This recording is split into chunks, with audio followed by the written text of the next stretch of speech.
শুরুতেই আমরা স্কুলের সিন দেখতে পারি যে এখানে স্কুলের টিচার ইচিগোদের সবাইকে প্রিন্সিপাল রুমে ডেকে নিয়ে আসছিল, কারণ ইচিগো আর রুকিয়া ডন ক্যানন যে শোকে নষ্ট করার চেষ্টা করতেছিল আর সেইটা নিউজে দেখাচ্ছিল। তাৎসুকি বলে যে কিন্তু আমাকে আর অরিহিমেকে কেন ডাকা হয়েছে, আমরা ওদের সঙ্গে ছিলাম না। এটা বলে তাৎসুকি আর অরিহিমে এখান থেকে চলে যায়। ওদের সঙ্গে ইচিগোর বন্ধুও এখান থেকে পালাইতে যায়, কিন্তু টিচার ওকে ধরে ফেলে আর বলে যে তোমরা ওকে থামানোর চেষ্টা করো নাই, তোমাদের সবাইকে শাস্তি পেতে হবে। ইচিগোর বন্ধু বলে যে আরে সমস্যা কি, শুধু টিভিতেই তো দেখাচ্ছে। এর মধ্যে রুকিয়া কান্নার অভিনয় করে বলে যে সব দোষ আমার, আমি ইচিগোকে থামানোর চেষ্টা করেছিলাম কিন্তু পারিনি। টিচার রুকিয়ার কান্না দেখে গলে যায় আর বলে যে আরে থামো থামো, আমি বুঝতে পেরেছি তুমি কান্না করছো কেন, তোমার কোনো দোষ নেই। আর এই সুযোগে ইচিগো সহ বাকি সবাই জানালা দিয়ে পালিয়ে যায়। টিচার যখন ওদের থামাইতে যাবে তখন দেখে যে পিছন থেকে রুকিয়াও গায়েব হয়ে গেছে। প্রিন্সিপাল বলে যে যা হওয়ার হয়ে গেছে, ওদেরকে যাইতে দাও। যেটা শুনে টিচার কান্না করে দেয়। এরপরে আমরা দেখতে পারি ইচিগোর বন্ধুরা সবাই রুকিয়াকে ধন্যবাদ জানাচ্ছিল, কারণ রুকিয়ার কারণেই ওরা ওইখান থেকে পালায় আসতে পারছে। আর রুকিয়াও এদের সঙ্গে একটু ভাব নিতেছিল। এর মধ্যে রুকিয়ার ফোনে একটা হলোর সিগন্যাল আসে, যে কারণে রুকিয়া একটা বাহানা দিয়ে ওইখান থেকে ইচিগোকে নিয়ে আলাদা হয়ে যায়।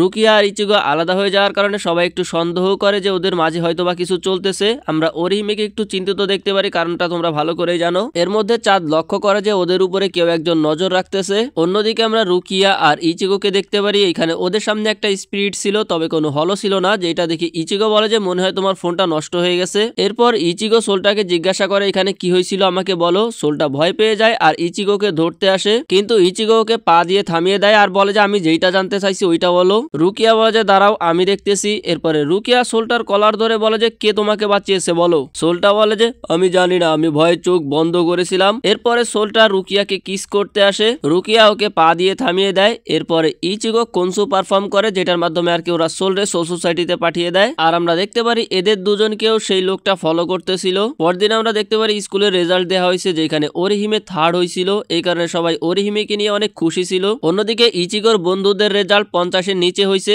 যেটা দেখে ওর এক বন্ধু বলে যে আমি শিওর আমার দলের কেউই 50-এর উপরে যাবে না, ওরা আমাদের ধোকা দিতে পারে না। এর মধ্যে মিজুরো দেখায় যে ইচিগোর রেজাল্ট 23 আসছে, যেটা দেখে ওর এই বন্ধু বলে যে না এটা হইতে পারে না, ইচিগো আমাদের সাথে এটা কেমনে করতে পারে। যেটাতে ইচিগো বলে যে চুপ করো, এমনিতে আমার বাড়িতে পড়াশোনা ছাড়া আর কোনো কাজ নাই। ইচিগোর বন্ধু বলে আমি তোমাকে কতবার বলেছি আমার সঙ্গে বাইরে চলো, কিন্তু তুমি আসোনি। এইবার আমি বুঝতে পারছি তুমি আমাকে ডাউন করার জন্য এইসব করছো। এরপর বলে যে আচ্ছা শুনো, তোমার মতন বিলিয়ানকে আমার এই চশমাটা পরলে বেশি মানাবে। ইচিগো ঘুষি দিয়ে ওইটা ভেঙে দেয় আর বলে যে আমার লাগবে না তোমার চশমা। এরপর ইচিগোর বন্ধু ওকে একটা ব্যান্ড দিতে আসে, কিন্তু ইচিগো সেটা কেটে দেয়। এরপর ইচিগোর বন্ধু বলে যে আমি আর তোমার সঙ্গে মিশবো না, আর ও চাঁদের কাছে গিয়ে বলে যে চলো তুমি আমার দলে জয়েন করবে, আমি জানি তোমার রেজাল্ট 50-এর নিচেই থাকবে। কিন্তু চাঁদ দেখায় যে ওর রেজাল্ট 11, যেটাতে ওরা বলে কি তোমরা কেউ ভালো না, আমরা তোমাদের সঙ্গে মিশবো না। এইটা বলে ওরা দুইজন এখান থেকে চলে যায়। ইচিগো বলে যে আমরা যদি ভালো না হই তাহলে যার রোল 1 হইছে সে কি হবে। এরপরে ইচিগো প্রথম যে হইছে তার নাম দেখে, যার নাম হইতেছে উরায়ো ইশিদা।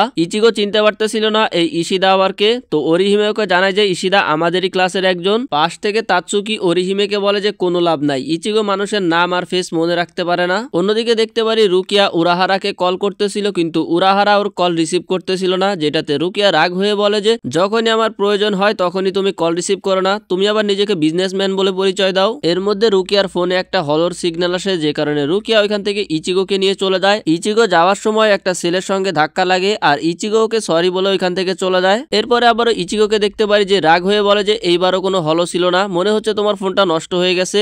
ইচিগো নিজের বডিতে প্রবেশ করে আর রুকিয়া বলে যে হ্যাঁ মনে হচ্ছে আমার ফোনে কোনো সমস্যা হয়েছে। এর মধ্যে এখানে সেই ছেলেটা আসে আর এদেরকে গুড ইভিনিং জানায়। ছেলেটা ইচিগোকে বলে যে তুমি তো হলোদেরকে দেখতে পাও তাই না, যেটা শুনে রুকিয়া আর ইচিগো অবাক হয়ে যায়। এর মধ্যে সেখানে একটা হলো চলে আসে আর এই ছেলেটা কোন রকম ডিভাইস ছাড়াই হলোটার লোকেশন বলে দেয় আর ইচিগোকে বলে যে তুমি তো বেসিকই জানো না, আবার নিজেকে সোল রিপার দাবি করো। এরপর ছেলেটা নিজের হাত দিয়ে একটা তীর তৈরি করে আর হলোটাকে দূর থেকেই মেরে দেয়। রুকিয়া আর ইচিগো এটা দেখে অবাক হয়ে যায়। রুকিয়া ফোন চেক করে দেখে যে হলোটার প্রেজেন্ট নাই হয়ে গেছে। ইচিগো জিজ্ঞাসা করে কে তুমি। ছেলেটা বলে আমার নাম উরায়ো ইশিদা আর আমি একজন কুইন্সি, আমি সোল রিপারদেরকে ঘৃণা করি। ইচিগো বলে যে কি বলতে চাচ্ছ।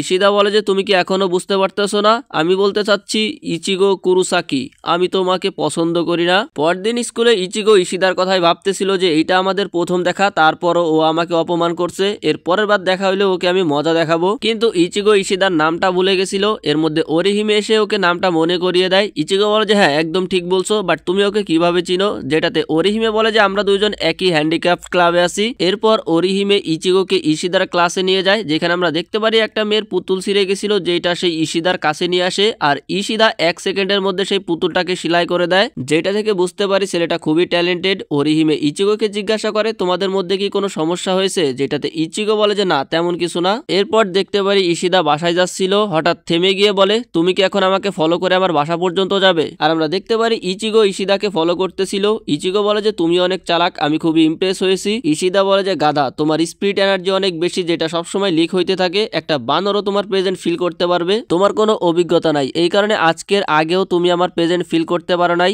ইচিগো বলে যে আমি মানুষের নাম আর চেহারা মনে রাখতে পারি না। ইশিদা বলে যে আমি সেইটার কথা বলি নাই, আমি জানি তোমার স্পিরিট এনার্জি অনেক হাই, সেই জন্য তোমাকে আমি অনেক আগে থেকেই ফলো করতাম, আর তুমি মে মাসের মাঝামাঝি সময় সোল রিপার হয়েছো, আর আমি রুকিয়ার আসল পরিচয়ও জানি। এরপরে ইশিদা নিজের পাওয়ার ইউজ করে স্পিরিট রিবন শো করে, আরো ইচিগোর স্পিরিট রিবনও খুঁজে পায়, যেটা দেখতে লাল কালারের ছিল। ইশিদা বলে যে চলো আমরা ডুয়েল করি, তাহলে বোঝা যাবে কে বেশি শক্তিশালী, আর আমি এটাও বুঝিয়ে দিব যে দুনিয়াতে সোল রিপারদের কোনো প্রয়োজন নেই। অন্যদিকে উরাহারা শপে জিনতা আর উরুরু দুইজন রক অ্যান্ড পেপার খেলতেছিল, যেখানে জিনতা বারবার হেরে যাচ্ছিল, এই কারণে ও উরুরুকে মারতে শুরু করে। তখন সেইখানে তেসাই এসে জিনতাকে থামিয়ে দেয়, এর মধ্যে সেখানে রুকিয়া চলে আসে। রুকিয়া এসে তেসাইয়ের পাছায় একটা লাথি মারে, যেটাতে উল্টো রুকিয়া নিজেই ব্যথা পায়। এরপরে রুকিয়া উরাহারার সঙ্গে দেখা করে। উরাহারা বলে যে তোমার কি কোনো দরকার ছিল। রুকিয়া উরাহারাকে একটা পাঞ্চ করে দেয় আর বলে যে তোমাকে কল করলে ধরো না কেন, এই জন্য আমার এখানে আসতে হইলো। উরাহারা ক্ষমা চেয়ে বলে যে সরি আমি একটু ব্যস্ত ছিলাম। এর মধ্যে সেখানে জিনতা এসে জিজ্ঞাসা করে তোমার সঙ্গে সেই ছেলেটা আসে নাই, ওর কি কিছু হয়েছে? হইলেই ভালো হয়, কারণ ওরে আমার এমনিতেও পছন্দ হয় না, ও না আসাই ভালো। রুকিয়া বলে যে আমার একটা বিষয় জানার ছিল,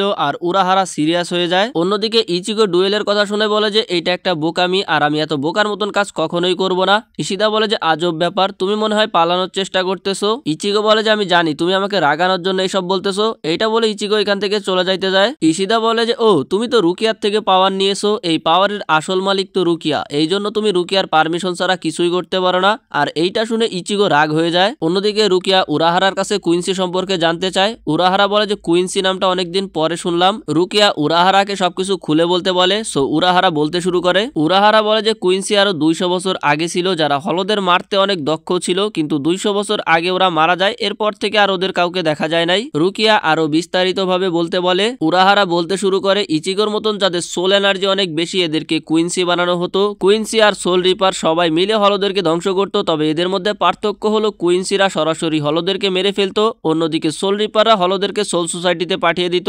হলরাও যেহেতু একসময় সোল ছিল, সেই জন্য সবাই চাইতো যে হলদেরকেও সোল সোসাইটিতে পাঠানো হোক, কিন্তু কুইন্সিদের জন্য এই ব্যালেন্সটা নষ্ট হয়ে যাচ্ছিল, আর তাই 200 বছর আগে সব কুইন্সিদেরকে ধ্বংস করে ফেলা হয়। আর ভাই এইসব কুইন্সিদের কথা তোমরা মাথায় রাখো, কারণ ব্লিচের নতুন যে সিজন এটা কিন্তু কুইন্সিদের নিয়েই। যাই হোক, উরাহারা বলে যেহেতু কুইন্সিদের ধ্বংসের পিছনে সরাসরি সোল রিপারদের হাত ছিল, সেই জন্য কুইন্সিরা সোল রিপারদেরকে দেখতে পারে না। অন্যদিকে আমরা আবারও ইচিগোকে দেখতে পারি যে ডুয়েল করার জন্য রাজি হয়ে গেছিল। এরপরেও ব্যাগ থেকে কনকে বের করে। কন বলে যে তুমি সিস্টারের কথা শুনতেছো না, তোমার সাহস কি করে হয়। ইচিগো ওর কোনো কথা শুনে না, আর ভিতর থেকে পিলটা বের করে খেয়ে ফেলে, আর সাথে সাথে ইচিগোর সোল আলাদা হয়ে যায়। এরপরেও কনকে বলে যে তুমি শুধু দেখো আমি ওর কি করি। এরপরে এরা দুইজনই ফাইট করার জন্য রেডি হয়ে যায়, আর এপিসোড নাম্বার 11 এখানেই শেষ হয়ে যায়। পরের এপিসোড কালকেই আপলোড করে দেওয়ার চেষ্টা করব, আর ব্লিচকে সুন্দর করে সাজিয়ে প্লেলিস্ট করে রাখছি, সামনে দিয়ে দিলাম, ক্লিক করে দেখে আসতে পারো।